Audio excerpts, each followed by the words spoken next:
Tompon'Andriamanitra ao aminareo indray anie ny fahasoavany sy ny fiadanany ao amin'ny Jesosy Kristy tompo sy mpamonjy antsika.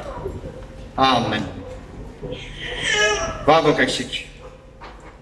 Raha mbola misy koa ny dera sy laza saotra sy fankasitrahana, atolotra ianao Andriamanitra rainay ao amin'ny Jesosy Kristy.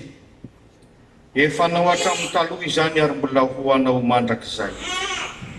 Misaotra noho ny fitantananao mahagaga ny fiainanay. Avelomanay indray ary azona miazakazaka manatona anao. Andre ny teninao, andray ny fampaherezanao. Hianatra koa izay fanitantananao ny fiainany mpanomponao. Dia mitenena voninkiananao izay amin'ny anaran'i Jesosy Kristy Tompo. Amen. Lohahevitra bandintsika mandritry ty herinandro ty riavaka. Ndao hianatra amin'ny Mosesy.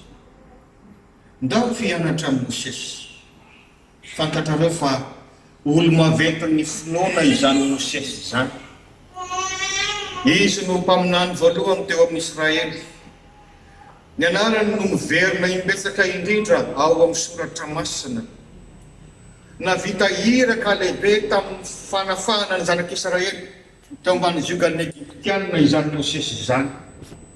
Ary zany no anisan'ny ilazana koa fa tandindon'i Jesosy Kristy mpanafaka sy mpamonjy izao tontolo izao izy. 20 taona vao maty Mosesy. Be dehibe ny zavatra azontsika ianarana aminy. Fandeha zavatra telo ihany no raisitsika io. Inona ny zavatra voalohany? Tsy mba kivikivy na dia nandalo fijaliana zany fahazazana. Tsy mba kivikivy Mosesy na dia nandalo fijaliana hatramin'ny fahakelina azy. Fantatsika tsara araka ny tantara fa tonga tany Egypta ny zanak'Israely tamin'ny andron'i Josefa.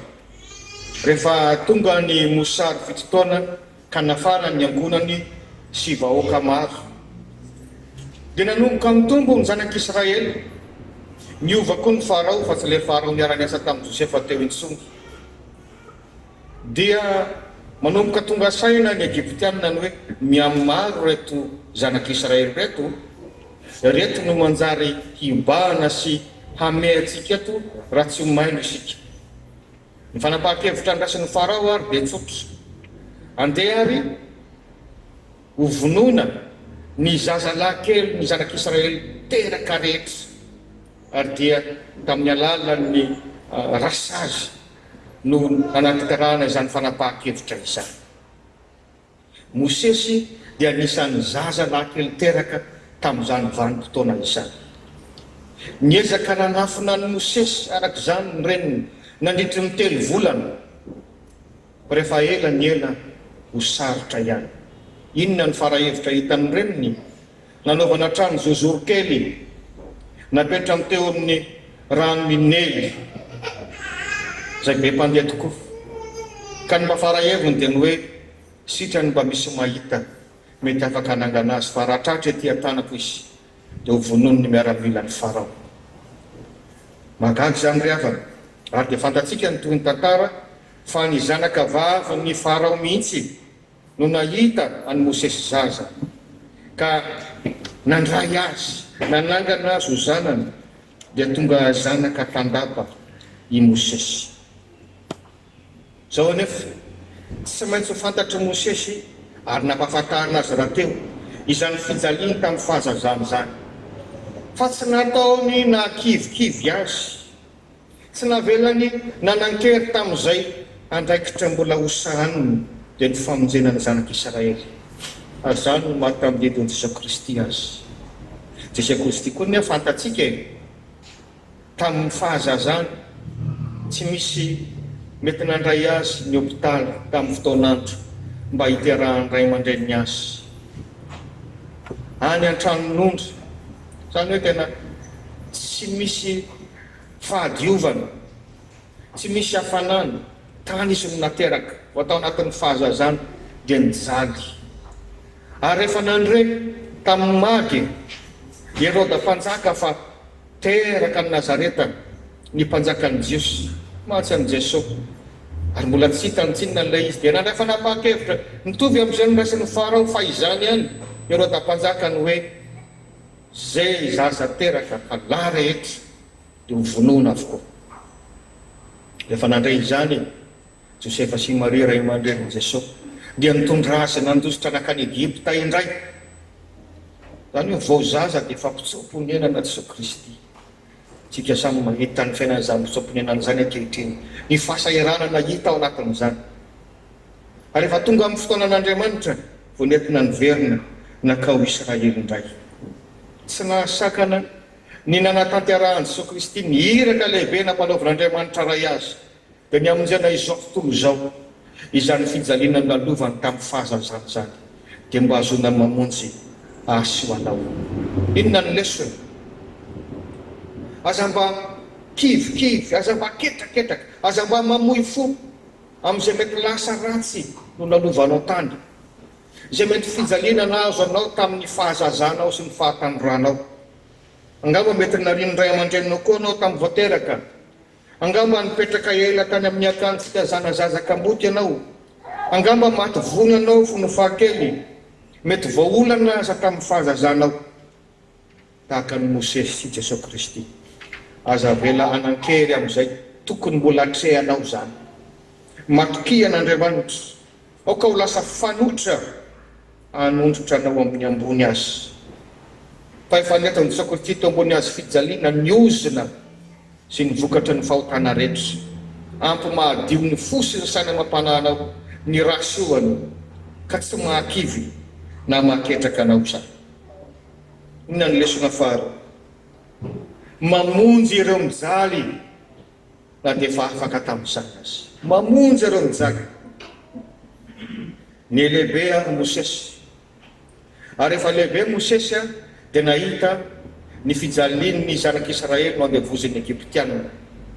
Ndray andro izy nahita lehilahy Egiptiana anankiray tena nampijaly, tena nanevateva lehilahy jiosy anankiray. Ka rehefa tsy nisy olona teo satria oneny izy nahita an'izany dia niezaka izy nanakana, voatery nanakana mafimafy izy ary maty mihitsy mo ilay lehilahy Egiptiana. Nisy nitatitra tany amin'ny Farao ihany zany ka vokatrizay voatery nienjena i Mosesy ary dia lasa izy nisoponenana indray nakany amin'ny tany Midianina. Tany izy no nampianon'Andriamanitra tamin'ny jetro izay nampianatra azy ary tonga rafozany moa taty aoriana. Efa tsapa ihany zany tao Mosesy ny fitiavana te hamonjy ny zanak'Israely izay voagetsy. Efa misy hery tao anatin'ny tao fa tsapan'Andriamanitra ny hoe tsy ho vitanao rery no hamonjy tsara ny Egiptianina. Fa manana ny planin'Andriamanitra. Satria tsika manana planina ao antsika tokoa. Fa mila mahay mamantatra ny hoe aiza ny tena fotoanan'Andriamanitra, aiza ny tena fomba araka ny sitako n'Andriamanitra. Nasan'Andriamanitra nandalo ny sekoly ny jetro aloha tany amin'ny tany Midianina. Ary mahay zavatra Andriamanitra. Tany izy vao nantsony. Araka ny teny izay nivakiana tao amin'ny Exodosy toko fahatelo tao. Tamin'ny alalan'ny rombeny raitrafo toa tsy mety levona no niantson'Andriamanitra sy niresahany manokana tamin'ny Mosesy ka nilazanany hoe miverina ny Egipta amin'izay ianao, miaona amin'ny Farao ary miomana hitondra ny zanak'Israely hivoaka avy any. Jesosy Kristy ry havana amin'ny tena nampiasana matetika ilay teny hoe onena io.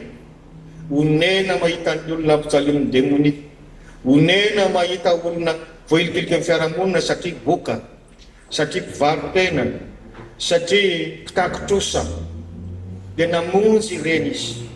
Ary onena koa izy mahita azy ianao ho any amin'ny fahaverezana mandrakizay raha tsy mandray ny famonjena. Raiso izany fanafahan'Andriamanitra antsika amin'ny alalan'i Jesosy Kristy izany. Fa raha ny zanaka anao nafaka anao ho afaka tokoa ianao. Inona no lesona ho antsika ry havana? Isika koa satria efa mba noafahana ihany mba manana fo onena, miomana mba hanavitra izay mijaly na dia efa tafita azy ary izany indrindra. Ianao koa mba nisy nanampy, ianao koa mba novonjena, ianao koa mba nisy onena anao matoto izao.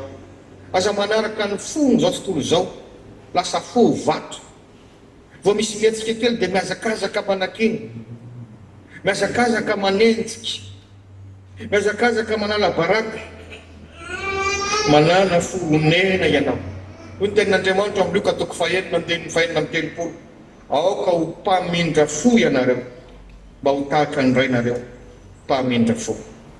Lesona fahatelo sady farany, mahay miara-miasa amin'ny olona rehetra na dia voafidin'Andriamanitra manokana azy. Zany Mosesy. Andeha tanisaina ny mpiara-miasa vitsivitsy monja. I Arona izay zokony ny lahy ihany, nitendren'Andriamanitra mpiara-miasa aminy. Na dia voantso manokana aza Mosesy, nekeny zany. Mosesy moa somary votsavotsa vava, indrindra raha oharina amin'ny Arona. I Arona no nitendrena ho mpitondra tena, indraindray mirosy eo alohany mihitsy raha iona amin'ny mpanjaka. Nekeny Mosesy zany. Efa zatra amin'ny teny satria taranaky Levita, mpisorona moa. Izany Arona izany. Ao koa i Jetro izay efa nambara teo ny hoe ny rahan'Andriamanitra manokana hitaiza sy fanazy tany amin'ny tany Midianina, ary tonga rafozany satria nanambady ny zanany Mosesy. Noenoiny Mosesy tsara ny fampianarany Jetro. Andray andro raha namagy azy izy, nahitany Mosesy mipetraka amin'ny sezy, satria Mosesy ilay nomen'Andriamanitra ny lalàna, mahalala ny lalàn'Andriamanitra sy ny fomba fitsarana, dia mitsara ny ady ny vahoaka rehetra izay nentina teo aminy. Manomboka maraina ka hatramin'ny hariva nanaovan'i Mosesy amin'izany. Ary lazako anao fa reraka izy. Reraka koa nefa ilay vahoaka milahatra ela be. Rehefa nahitan'izany Jetro rafozany dia niteny azy tamin'ny fitiavany, mifidiana anao ry Mosesy, olona izay hitokisanao, hanampy anao amin'ity fitsarana ity. Fa na ianao na reto olona reto dia samy reraka. Aoka mba niady lehibe sisa no tsarainao.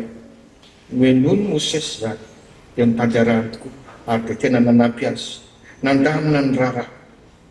Ary farany Josoa, fantatsika Josoa dia tena taizany Mosesy, tena zaza nofaniny teo ambanin'ny sokany, nahita nanomboka hatramin'ny namoana zanak'Israely tany Egypta, mpitaritafika mahay, efa nandresy manoloana ny refidiny. Josoa izay tena nitokisany Mosesy, mpiara-miasa aminy tokoa. Isaky ny mandeha dia tsy adino zany Josoa zany. Fa rehefa tonga ny tenin'Andriamanitra milaza hoe miakara ty tendrombohitra anao ry Mosesy, avelako tazanao ny tany Kanana, tazany Mosesy avy lavitra. Fa ny farahan'Andriamanitra avy eo hoe fa ianao tsy hiditra ao amin'ny tany Kanana. I Josoa no andimby anao. Tsy niteraka fialonana, tsy niteraka lonolono teo amin'ny Mosesy zany. Fa nanaovana fanompompivavahana mihitsy ny fotoana izay anaovany famindrandrara amin'ny Josoa. Izy mihitsy no mametra tanana sy mitsodrano, ary mbola manoro hevitra azy mba azony manohy izany asa efa natomboky Mosesy zany. Zany no anisan'ny nampahomby any Mosesy. Raha misy izay tena mahay miara-miasa dia Jesosy Kristy tombo sy mpamonjy antsika. Iza moa Jesosy Kristy no mila antsika ho mpiara-miasa aminy. Dia tena mba olo-kely tokoa ve reo apôstôly 12 fantatsika fa nanana izay fahalemeny sy fahadalany koa reo, mafana fo ery. Nefa rehefa adinonao mason'olona mandamy tompo, rehefa tonga ny fotoana izay isamborana amin'ny tompo, samy miafina mangingina tany an-trano. Ary rehefa nilaza amin'ny tompo zany hoe atsangana zanak'olona amin'ny andro fahatelo, mbola tsisy nino izany. Fa nifidy ireo apôstôly reo izy, natoky an'ireo izy, ary dia mbola nilazainy ireo izay mino ahy ny asa ataoko no ataony koa.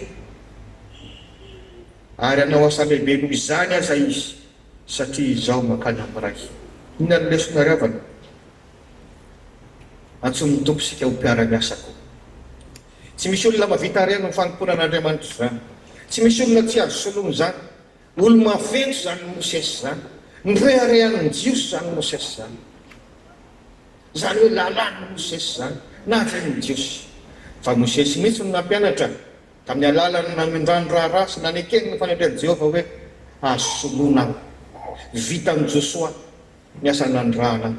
Aoko tsika tsy metraka ny hoe vao misy olona anankiray mitarika dia hoe rehefa tsy ohatsino dia ravany fiangonana tsia tsy zany ny fomba fijery kristianina sy mpanara-pian'Andriamanitra. Rehefa tsy eo atao amin'ny sampana sy ny fikambanana tsony ty mpitarika ity dia ho ravy io azo solona daholo. Ny asan'Andriamanitra dia ahitan'Andriamanitra olona hatrany anao ny asa. Loza antsika izay mampifilafily tsy mety miara-miasa. Ka ndraiky koa tsika manivana olona dia tsy mety miara-miasa. Dia ilay asan'Andriamanitra tsy vita ary ianao koa tsy mba mahazo haim-panahy satria tsy tonga mpanompon'Andriamanitra. Aoka azoto miara-miasa isika fa izany no antsoan'Andriamanitra atsika. Aoka hifanampy amin'izay olona mifandimby-toerana aminao. Mampalahelo fa eo amin'ny fiainan'ny firenena moa dia fiaraha-mahitsy zany. Rehefa misy mifandimby-toerana dia mifanaratsy, mifamingana, mifanala-baraka, mifampiandraky andro-toana. Ary mampalahelo nandray aty am-piangonana aza dia ahitana an'izany rehefa misy olona mifandimby-toerana. Aoka hianatra amin'ny Mosesy isika. Rehefa vita zay andraikitrao, tsofa rano mba havita soa izay mandimby anao. Ampio aza izy fa zany no tena famindrandrara. Ry havana malala, raha naomby toy izany Mosesy dia anisan'ny lakile anankiray ny nafoizan'ny fotoana betsaka hiaona amin'Andriamanitra. Na tany an-tendrombohitra io, na tany an-tsaha io, na tany an-tanàna io, mihaino ny tenin'Andriamanitra ary mampiatra an'izany araka izay azo atao. Lazaiko anao fa tsy mora ny asan'ny andra Mosesy. Tamin'ny voalohany Mosesy rehefa natony Jehovah dia mba miteny izao ve no hiaona sy teny amin'ny farao hoe avitsoro ny zanak'Israely? Izao ve no hitondra ny zanak'Israely mafy atoka ireto? Fa rehefa miteny tamin'ny Jehovah nanaiky izy ary vitany zany asa sarotra izany. Izao sy anao koa ndao hianatra amin'ny Mosesy isika. Aza mora kivy, aza mora ketraka raha nisy zavatsarotra nalovanao hatramin'ny fahakeliny hatramin'ny fahatanyorana. Mahazo to mamonjy izay mijaly satria efa mba nivonjena koa ianao. Mahazo to miara-miasa fa izany no tsony tompo atsika ary ao anatin'ny fanompona ihany no ahitatsika amin'ny tanàn'Andriamanitra mitsotra manampy. Ho azy irery ny voninahitra. Amen.